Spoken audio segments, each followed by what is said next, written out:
அன்புள்ள மிகவும் பிரியமான நண்பர்களே, வணக்கம்.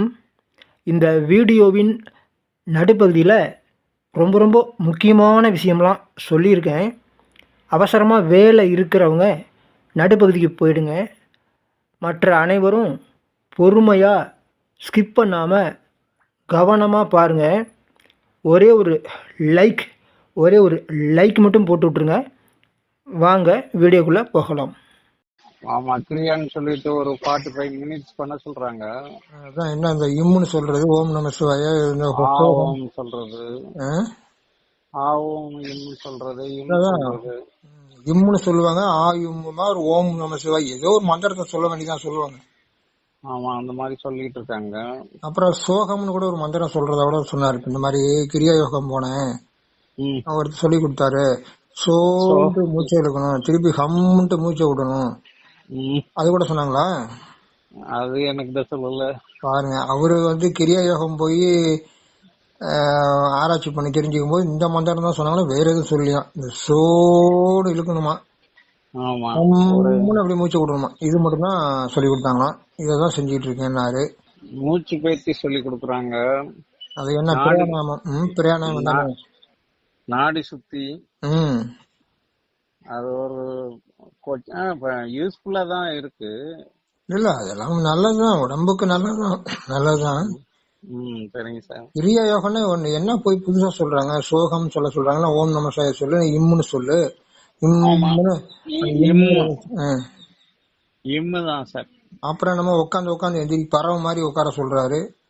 பறவை ஏதோ ஒரு பயிற்சி, உடற்பயிற்சி மாதிரி தானே. என்ன மூச்சோட இணைக்கிறாங்க, மூச்சோட இணைச்சிட்டு செய்யுங்கிறாங்க.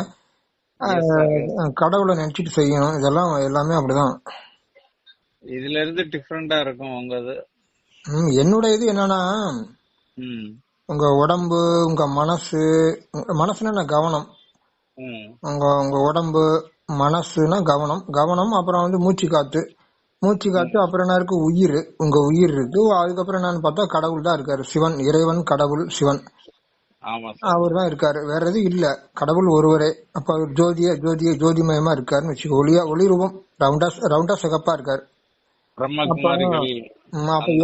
அப்ப எல்லாம் சேர்த்து ஒரே நேர்கோட்டில் கொண்டு வரும். அந்த உடம்பு எல்லாம் சேர்த்து ஒரே நிறுத்தும் போது உங்களுக்கு எல்லாமே சேஞ்ச் ஆயிருது. இப்ப உடம்பு நல்லா ஆரோக்கியமா மாறுது, உடம்பு ஸ்ட்ராங் ஆயிடுது.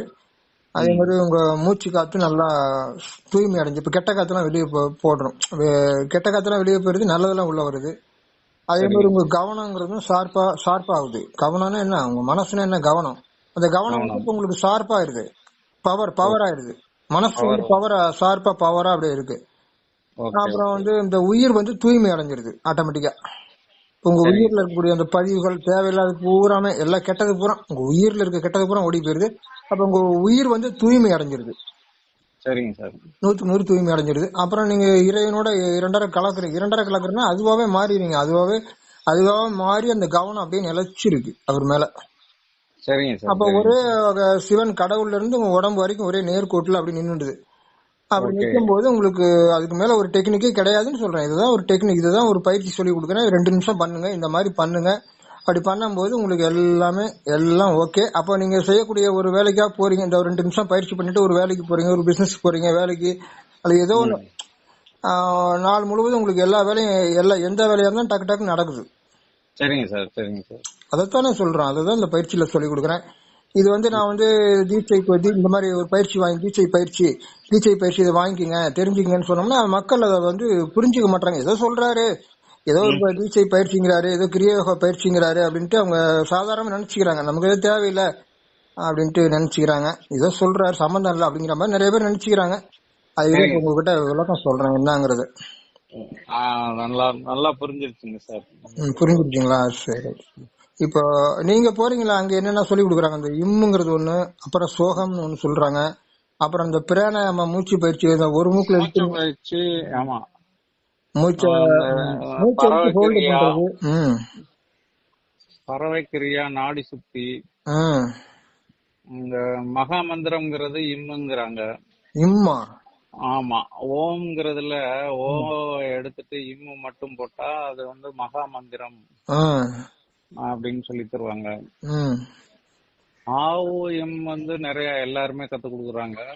ம் இந்த அல்கமின்னு ஒண்ணு இருக்கு, அதுலயும் கத்து கொடுப்பாரு AOMன்னு.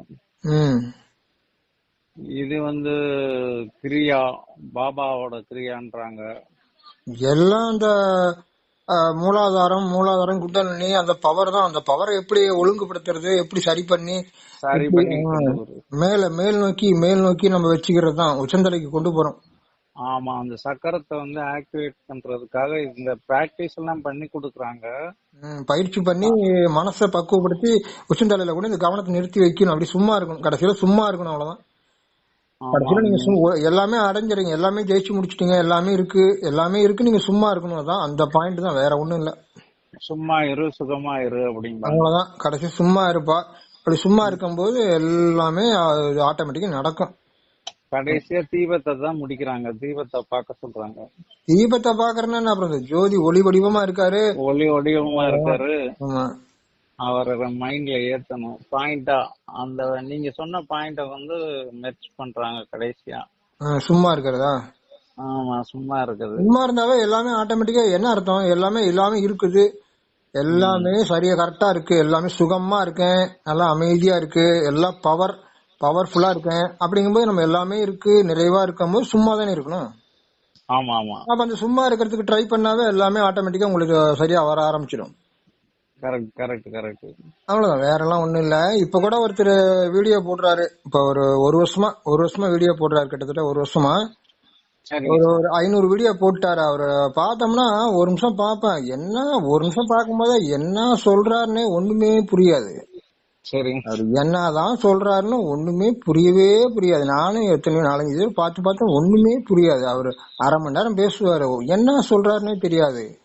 இது வரைக்கும் அப்படிதான் இருந்தது. இது வரைக்கும் இன்னைக்கு பார்த்தேன், இன்னைக்கு ஒரு 10 நிமிஷம் ஓட விட்டுட்டேன். அப்படியே பார்த்தா கடைசியில போயிட்டு என்ன சொல்றாருன்னா, நீங்க வந்து கடவுளை தேடி போனீங்கன்னா நீங்க கடவுளாவே மாறிடுவீங்க. அந்த ஒரு வார்த்தைய வந்து திருவாய் மலர்ந்து சொல்றாரு. திருவாய் மலர்ந்து நீங்க கடவுளை தேடி போனீங்கன்னா நீங்க கடவுளாவே மாறிடுவீங்க அப்படின்ட்டு ஒரு வார்த்தை அப்படியே இப்பதான் வெளியே சொல்றாரு. ஒரு சொல்லியிருக்காரு, ஓபன் பண்ணி உண்மை அப்படியே அவரை அறியாமலேயே அந்த வார்த்தை வந்துருச்சு. இல்லைங்க, மறைச்சு பேசுறாங்க எல்லாருமே. இப்ப ஆன்மீகத்துல பேசுற அல்கமியா இருக்கலாம், அவர் யாராவனா இருக்கட்டும், பரம்பொருள் பவுண்டேஷன் எல்லாமே பரம்பொருள் யோகம்னு சொல்லுவாரு. அது என்னன்னு சொல்ல மாட்டாரு. அது மாதிரி மனசை கட்டுப்படுத்தணும் பாரு, ஆனா மனசை அடக்கி கண்ட்ரோல் கொண்டு வரணும் பாரு, ஆனா எப்படின்னு சொல்ல மாட்டாரு. சொல்ல மாட்டேங்கிறாங்க, இப்படியேதான் பேசுறாங்க, அப்படியே மறைச்சுதான் பேசுறேன். நான் மட்டும்தான் என்னோட சேனல்ல எந்த வீடியோ எடுத்தாலும் தெளிவா புரியுற மாதிரி இருக்கும். எந்த வீடியோ பார்த்தாலும் நல்லா புரியாமலாம் நான் ஒரு வரி கூட பேச மாட்டேன், ஒரு நிமிஷம் கூட பேச மாட்டேன். நம்ம வீடியோ எடுத்து ஒரு நிமிஷம் பார்த்தாவே சரி, ஒரு நல்லா தெளிவா புரியுற மாதிரி பேசுறாரு, இன்னும் கொஞ்சம் கேட்கலாம், இன்னும் கொஞ்ச நேரம் கேட்கலான்னு தான் அவங்க நினைப்பாங்க. சரி, புரியுற பாஷையில பேசணும்ல. புரியாத மாதிரியே பேசி கொள்றாங்க. இப்ப அவன் 500 வீடியோ போட்டாங்க, இப்போ ஒரு வருஷத்துல டெய்லி வீடியோ போடுறது, டெய்லி ஒரு வீடியோ போட்டுக்கிட்டு இருக்குது. யாரு பாக்குறாங்க? அப்ப வந்து டெய்லி வீடியோ போட்டு புரியாத மாதிரியே 500 வீடியோ போட்டு இன்னைக்கு வந்திருக்கு, இப்பதான் வந்தது, 1 மணி நேரம் ஆகுது.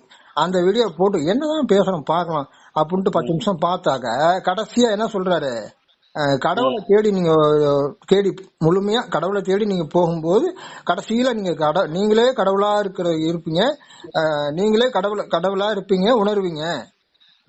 அத சொல்றார் திருவாய் மலர்ந்து, நீங்களே கடவுளா இருப்பீங்க, அதுதான் கடைசியில முடிவாகும். நீ எதுவாக நினைக்கிறாயோ அதுவாக மாறி விடுவாய்னு விவேகானந்தர் அப்பவே சொல்லிட்டாரு. அது அவர் சொன்னதை யாரு புரிஞ்சுக்கிட்டா? இப்ப நீ எதை நினைக்கிறாயோ அதுவாகவே ஆகுவாய், எதை நினைக்கிறீ நீ அதுவாவே ஆயிடுவ அப்படின்னு தான் அவர் சொல்லியிருக்காரு. அவர் சொன்னது மக்களுக்கு புரிய வைக்க முடியாது. இப்ப புத்தர் இருக்காரு, புத்தர் மட்டும் சொன்னாரா? புத்தர் என்ன சொன்னாரு? கடவுளே இல்லன்ட்டாரு ஒரே அடியா. நானும் அதான் சொல்றேன் வீடியோல, அப்படியே பேசிட்டே போய், உனக்கு கடவுள் வேண்டாம்ப்பா, உனக்கு கடவுள் வேண்டாம், உனக்கு இன்பம் வேண்டாம், உனக்கு அமைதி வேண்டாம், உனக்கு எதுவுமே வேண்டாம்ப்பா, விட்டுரு, எல்லாமே இருக்கு ஆல்ரெடி. உனக்கு அமைதி இருக்கு, உனக்கு வந்து இன்பம் இருக்கு, உனக்கு பவர் இருக்கு, உனக்கு நீதான் கடவுள். ஏன்னா கடவுளும் பக்கத்துலயே தான் இருக்கிறாரு, உன் கூட தான் இருக்கிறாரு. கடவுளே ம். நீதான், அதனால உனக்கு கடவுள் வேண்டாம். நீதான் கடவுள், அப்புறம் உனக்கு எதுக்கு கடவுள்? ஆமா. நீயே கடவுளா இருக்கிற, அப்புறம் எதுக்கு உனக்கு கடவுள்? நீயே அமைதி வடிவம். ஆத்மா உயிர்னாவே அமைதி வடிவம், அமைதி வடிவம். அப்புறம் ஆமா. உனக்கு எதுக்கு அமைதி? நீயே நீயே ஆனந்த வடிவம், நீயே ஆனந்த வடிவம், இன்ப வடிவம். உனக்கு எதுக்கு இன்பம்? இன்பத்தை தேடி எதுக்கு அலையிற? கரெக்ட். இன்பத்தை தேடி சாப்பாடு, சில பேருக்கு சாப்பாடு தான் இன்பமா இருக்கு, நல்லா சுவையா சாப்பிடணும். சில பேருக்கு நல்லா ட்ரெஸ் பண்ணிக்கணும், அதுலதான் அவங்களுக்கு இன்பமா இருக்கும். ரைட்டு, நான் இல்லைன்னு சொல்லல, அது ஒரு நல்லதுதான். அதுக்கு அப்ப அதுக்கு அடிமையாயிடுறாங்க, அதுக்கே அடிமையாகி மனசு அதுல வச்சிடுறாங்க கவனத்தை. அப்போ சாப்பாட்டுல இன்பம், ட்ரெஸ் பண்ணிட்டா இன்பம், அப்புறம் ஒரு ஒரு பாடல் கேட்டா நல்லா இன்பமா இருக்கு, மியூசிக்கு, இப்படியே பாத்துட்டே கண்ணுக்கு பார்க்க அழகா இருந்தா உடனே இன்பம், அழகா தெரிஞ்சா உடனே இன்பமா தெரியுது. சில பேருக்கு காமத்துல அனுபவிக்கிறது இன்பமா, அவங்க அதுதான் அதுல அடிமையாடுறாங்க. சில பேர் ட்ரிங்க்ஸ் பண்ணிட்டு சாராயம், அதுல அடிமையாடுறாங்க. அதுதான் நல்லா இருக்கு, நிறைய பேருக்கு அடிக்ட் ஆயிடுறாங்க. இப்படி நிறைய விஷயங்களுக்கு போதைக்கு அடிமை வருது. இப்படி நிறைய இப்ப பணம் பணம் பணம் பணம்னு பணம் நிறைய சேர்த்து வச்சுக்கிட்டு அந்த பணம் தான் இன்பத்தை கொடுக்குது. நிறைய பாருங்க, பணம் தான் இன்பத்தை கொடுக்குதுன்ட்டு பணம் நிறைய பேர் அலைஞ்சிட்டு இருக்காங்க. ஆமா. அதனால நீயே இன்ப வடிவமா இருக்கு, அதனால நீ இன்பத்தை அவுட்டர்ல போய் தேடாத. வெளியில போயிட்டு இன்பம் இருக்குது, ஒரு ஒரு பெண்ணுலயோ பணத்திலயோ, பெண்ல இன்பம் இருக்கு, பணத்துல இன்பம் இருக்கு. மற்ற உலக சுற்றுப்புறம் பார்க்கக்கூடிய விஷயங்கள் எல்லாம், கார் வாங்கினா சந்தோஷங்கிறான், ஒரு வீடு பெரிய பங்களா கட்டிட்டா ஒரு சந்தோஷமா இருக்கு. அதெல்லாம் தேவைதான், நமக்கு தேவைக்கு பண்ணிக்கலாம். அதனால அதுக்குன்ட்டு அதுல எவ்வளவு காசு செலவு பண்றோம், நம்ம தேவைக்கு நம்மளால எவ்வளவு முடியும், நம்மளால 10 லட்சம் ரூபா முடியும்னா அதுக்குள்ள வீடு கட்டிக்கணும். இல்ல நான் 1 கோடியில கட்டணும்னு ஆசைப்பட்டா தப்பு தானே? அப்படின்னு நமக்கு தேவைக்குதான் ஒரு வீடு கட்டிக்கிறோம். அதுதான் நம்ம அளவோட செஞ்சா நமக்கு துன்பம் இல்லை. அதே நீ 1 கோடிக்கு வீடு கட்டிட்டு அங்க கவலையோட வேதனையோட இருந்தா அதுல சரியா? கடங்காரன் கடைசியில என்ன பண்ணுவான்? அப்படிதான் நிறைய பேர் தான் என்கிட்ட பேசுறவங்க சொல்றாங்கல்ல, அந்த மாதிரி நான் 100க்கு 100 போட்டு இஎம்ஐ போட்டு எல்லாமே லோன் வாங்கி கட்டிட்டேன், ஒன்னும் பண்ண முடியல அப்படின்னு ரொம்ப வேதனையோட, என்ன பண்றேன்னு ஒன்னும் புரியல, அவர் சொல்ற வார்த்தை என்ன பண்றேன்னே ஒண்ணுமே புரியல, திகச்சு போய் கிடக்குறேன் அப்படிங்கிறாரு. அப்படி சூழ்நிலையா நமக்கு தேவைக்கு ஒரு வீடு வேணும், நம்ம எவ்வளவு முடியும், நம்மளால எவ்வளவு முதலீடு போட முடியும், ஏதோ கொஞ்சம் கடன் வாங்கலாம். அதுக்குன்னு எல்லாம் பூராமே கடன் வாங்கி கட்டினா எப்படி கட்ட முடியும்? 100க்கு 100% கடனை வாங்கி கட்டிட்டேங்கிறாரு, ரொம்ப கஷ்டமா. அதுதான். அப்போ ஒரு கார் வாங்குறோம், நமக்கு எந்த மாதிரி கார் வாங்கணும், எவ்வளவு பிரைஸ், விலை, அது யோசிக்கணும்ல. அப்படிலாம் நம்ம ஒரு 2 வீலர்லயே போய்க்கலாம். எதுக்கு போய் கார் வாங்கிட்டு அதுக்கு டிரைவர் போடணும், இல்லைனாக்கா அதுக்கு மெயின்டைன் பண்ணணும், நிறைய செலவாகும்ல. வாடகையில கூட போடும், கார் வாடகை கூட எடுத்து போய்க்கலாம் டக்குன்னு. ஏன் போய் நம்ம கார் வாங்கி வச்சுட்டு என்ன பண்ண போறோம்? மாசத்துல 2 தடவை தான் போறோம் வெளியில, எங்கேயாவது போனா ஒரு மாசம் 1 நாள் 2 நாள் போவோம். அதுக்கு எதுக்கு கார் சும்மாதான் நிக்கும் வீட்டுல? கரெக்டுங்க சார். அது மாதிரி நமக்கு என்ன தேவையோ அதுக்கு இருந்தா போதும். அதுக்கு சொல்றேன், மக்கள் துன்பத்தை உண்டு பண்ணிக்கிறாங்க நிறைய உலகத்துல, அதுக்காக சொல்றேன். ரொம்ப நன்றிங்க சார், ரொம்ப நன்றி, சந்தோஷம் உங்ககிட்ட பேச. ரொம்ப நன்றி சார். இத கத்து கொடுக்குறீங்களா சார் 2 மினிட்ஸ்ல எப்படி நம்ம? நீங்க வாட்ஸ்அப் போட்டு விடுங்க, நான் வேற ஒரு நம்பர்ல இருந்து கால் பண்றேன், அந்த நம்பருக்கு நீங்க வாட்ஸ்அப் போட்டு விடுங்க. சரிங்க சார், நான் டீட்டெயில் அனுப்புறேன். Okay, thank you. Thank you sir, thank you sir. நண்பர்கள் அனைவருக்கும் வணக்கம். ஒரு நண்பர் கேட்டிருந்தாரு, காம உணர்வை அடக்கவே முடியல, என்ன செய்யறது அப்படின்ட்டு கேட்டிருந்தாரு. நண்பர்களே, இந்த காம உணர்வு தான் தெய்வீகமான உணர்வாக உருமாற்றம் செய்ய வேண்டியிருக்கு. அதனால் நீங்கள் ஒரு லட்சியம் வச்சுக்கணும். நாம் இந்த ஜென்மத்திலேயே முக்தி அடையணும் அப்படின்ட்டு ஒரு லட்சியம் வச்சுக்கணும். நாம் இந்த ஜென்மத்திலே முக்தி அடையணும்னா இந்த ப்ரெசண்ட்டில், இந்த வினாடியிலேயே முக்தி அடைய போகிறோம். எதிர்காலத்தில் ஃப்யூச்சரில் முக்தி அடையிறதில்ல, இந்த வினாடியிலேயே இப்போவே இன்றைக்கே முக்தி அடையணும். அப்படின்னா முக்தினாக இந்த வினாடியிலேயே நம்ம சுகமாக இருக்கணும், இந்த வினாடியிலேயே நம்ம 100க்கு 100 அமைதியாக நிம்மதியாக இருக்கணும், இந்த வினாடியிலேயே நம்ம பவர்ஃபுல்லாக இருக்கணும் அப்படிங்கிற அந்த லட்சியத்தை மனசில் வச்சுக்கணும். அதாவது நம்முடைய லட்சியத்தை திரும்ப நினச்சி உறுதிப்படுத்திக்கணும்.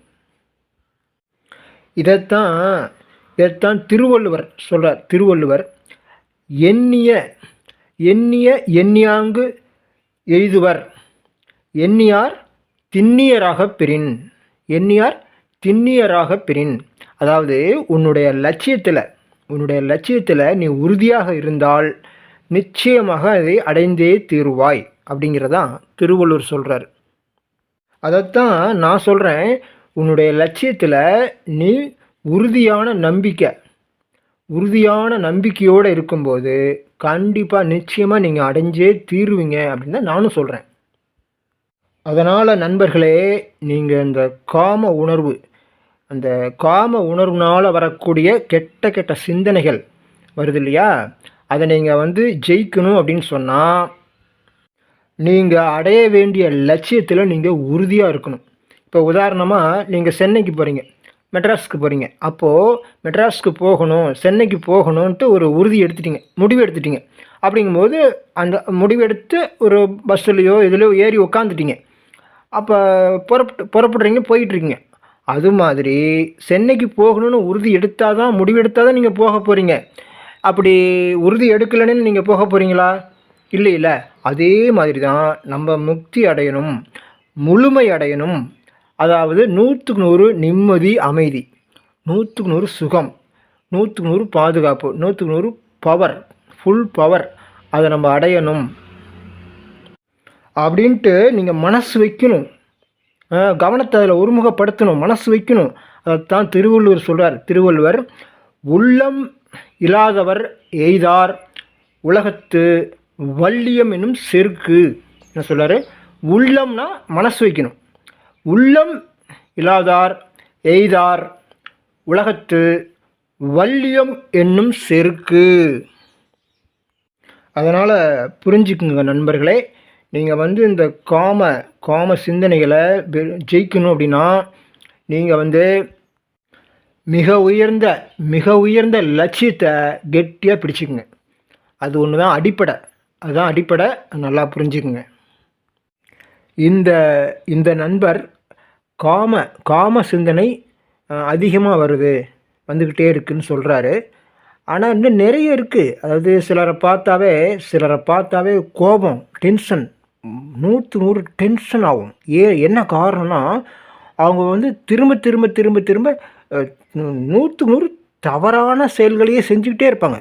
ஆமாம், அவங்கள பார்த்தாவே நமக்கு ஒரு டென்ஷன், கொலை வெறின்னு சொல்கிறாங்களே, கொலை வெறி ஆகும். அவ்வளவு டென்ஷன் வரும். அந்த மாதிரி நபர்களை தவிர்க்கிறது ரொம்ப ரொம்ப நல்லது. ஒன்று நம்ம விலகி வந்துடணும், சரியா? அவங்கள விட்டு விலகிடணும். அல்லது அவர்களுடைய அருகாமை நமக்கு நல்லதல்ல. அவங்க பக்கத்தில் இருக்கிறது நமக்கு நல்லதில்லை. கொஞ்சம் விலகி வந்துடணும். அப்புறம் நண்பர்களே, சிலரை நினச்சாவே நமக்கு ஒரு வெறுப்பு வரும். சிலரை நினச்சாவே வெறுப்பாக இருக்கும். என்ன காரணம்னா அவங்க நமக்கு நன்மை இல்லாத, நமக்கு கெடுதல் செய்கிறதுல அவங்க தீர்மானமாக உறுதியாக இருப்பாங்க. கெடுதல் மட்டும்தான் செய்வாங்க. ஆனால் பார்த்தீங்கன்னா வெளிப்படையாக பார்த்தா அப்படி தெரியாது. நல்லா அழகாக பேசுவாங்க. ஆனால் நமக்கு அந்த செயல்னு பார்க்கும்போது நமக்கு கெடுதல் தான் பண்ணிக்கிட்டே இருப்பாங்க. அதனால் அவங்கள நினச்சாவே நம்ம மனசுக்குள்ளே ஒரு வெறுப்பாக இருக்கும். அப்படிப்பட்டவங்களை நம்ம வெறுக்க வேண்டாம். நம்ம மன்னிச்சு விட்டுருங்க, சரியா? அதே மாதிரி இந்த விரோதம், யாரையுமே நம்ம விரோதமாக நினைக்க வேண்டாம், வெறுக்க வேண்டாம். அவங்கள எல்லாருமே 100க்கு 100 மன்னிச்சு விட்டுருங்க. என்ன சொல்ல போனால் மறந்துடுங்க. அவங்கள நினைக்க வேண்டாம். நினைச்சாவே வெறுப்பாக இருக்கும். அதனால் நீ நினைக்க வேண்டாம். அவங்களெல்லாம் 100க்கு 100 மன்னிச்சு விட்டுருங்க. அதனால் நண்பர்களே, உங்களுடைய லட்சியத்தை மனசில் வச்சு தொடர்ந்து முயற்சி பண்ணுங்கள், தொடர்ந்து பயிற்சி பண்ணுங்கள். கெட்ட சிந்தனைகளே இல்லாத அளவுக்கு உங்களை பக்குவப்படுத்துங்க. அவ்வளோதான். அதாவது உங்கள் உடம்பை நல்லா வச்சுக்கங்க. அதாவது உங்கள் உடம்பை ஒழுங்குபடுத்துங்க. உடம்புனா உணவு, சரிங்களா? உணவு, உறக்கம், இதெல்லாம் ஒழுங்குபடுத்தணும். அதுதான். உங்கள் உடம்பை நல்லா வச்சிங்கன்னா உங்கள் உடம்பை ஒழுங்குபடுத்துங்க. அடுத்தது உங்கள் மனசை நல்லா ஒழுங்குபடுத்துங்க. நான் நிறையா சொல்லியிருக்கேன். அந்த வீடியோ பார்த்தா உங்களுக்கு புரியும். மனசை ஒழுங்குபடுத்துங்க, மனசை ஒழுங்குபடுத்துங்க, மனசை ஒருமுகப்படுத்துங்க. மனசை ஒருமுகப்படுத்தி நம்ம அந்த பாயிண்ட்டாக அந்த சிவம் அந்த புள்ளி, அதாவது ரவுண்டாக சிகப்பாக இருக்குது, அந்த இதில் நம்ம மனசை வந்து நிறுத்தும்போது உங்களுடைய அத்தனை பிரச்சனைகளும் சால்வ் ஆகிடும்.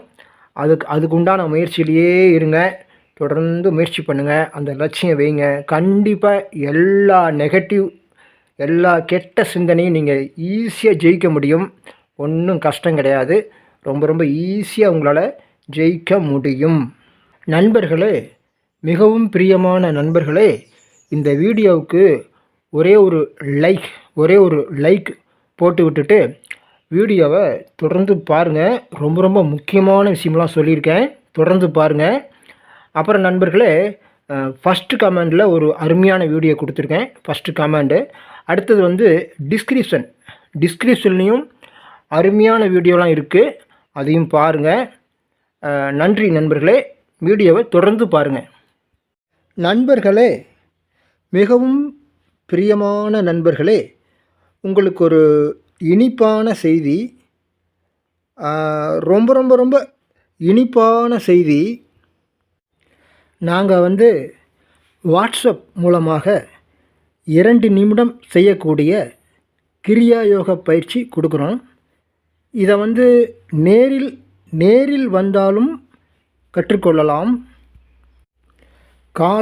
காலை எழுந்த உடனே இந்த 2 நிமிட கிரியா யோக பயிற்சி செய்கிறதுனால, 2 நிமிடம் இந்த பயிற்சி செய்கிறதுனால நாள் முழுவதும் உங்களுக்கு எந்த பிரச்சனையும் உங்கள்கிட்ட வராது, எல்லாம் சால்வ் ஆகிடும். அதே மாதிரி உங்கள் பிரச்சனை வந்து ஒரு நிமிஷத்தில் மாற்ற முடியும். இந்த பயிற்சி நீங்கள் ஒரு 2 நிமிஷம் எப்போ செய்தாலும் சரி, உங்களுக்கு எவ்வளோ பெரிய பிரச்சனை இருந்தாலும் சரி, கடன் பிரச்சனையாக இருக்கலாம், உடம்புல நோயாக இருக்கலாம், இப்படி எதுவாக இருந்தாலும் ஒரே நிமிஷத்தில் இந்த பயிற்சி ஒரு நிமிஷம் செஞ்ச உடனடியான மாற்றம், உடனடியான வெற்றி ஏற்படும்.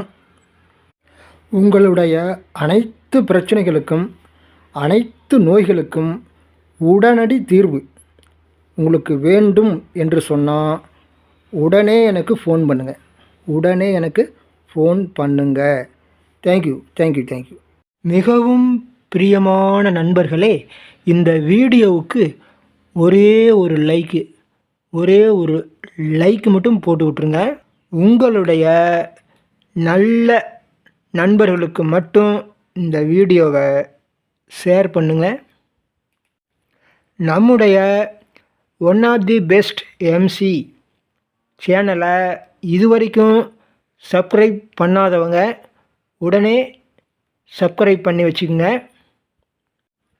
எனதருமை நண்பர்களே, உங்களுக்கு லேசாக ஒரு கவலை, லேசாக ஒரு குழப்பம், சோர்வு, பயம், ஏதாவது நெகட்டிவாக ஏதாவது வந்தால் உடனே நம்முடைய வீடியோவை போட்டு ஒரு 5 நிமிடம் கேளுங்க. கண்டிப்பாக நீங்கள் அதை தெளிவாயிடுவீங்க, கண்டிப்பாக நீங்கள் சந்தோஷமாக மாறிடுவீங்க. அதே மாதிரி தான் நண்பர்களே, சிவனுக்கு ஒளி ரூபமாக இருக்கக்கூடிய சிவனுக்கு செலுத்த வேண்டிய காணிக்கைகளை உடனே செலுத்துங்க. அது வந்து உங்களுக்கு நிரந்தரமான பலனை தரக்கூடியது. மிகவும் பிரியமான நண்பர்களே, சந்தோஷமாக இருக்கிறவங்க மட்டும் சிவனுக்கு காணிக்கை செலுத்துங்க. கவலையாக இருக்கிறவங்க தயவு செய்து செலுத்த வேண்டாம். அப்புறம் நண்பர்களே, நான் வந்து மற்றும் ஒரு அருமையான மிக மிக அருமையான வீடியோவில் உங்களை சந்திக்கிறேன். அது வரைக்கும் வாழ்க வளமுடன்.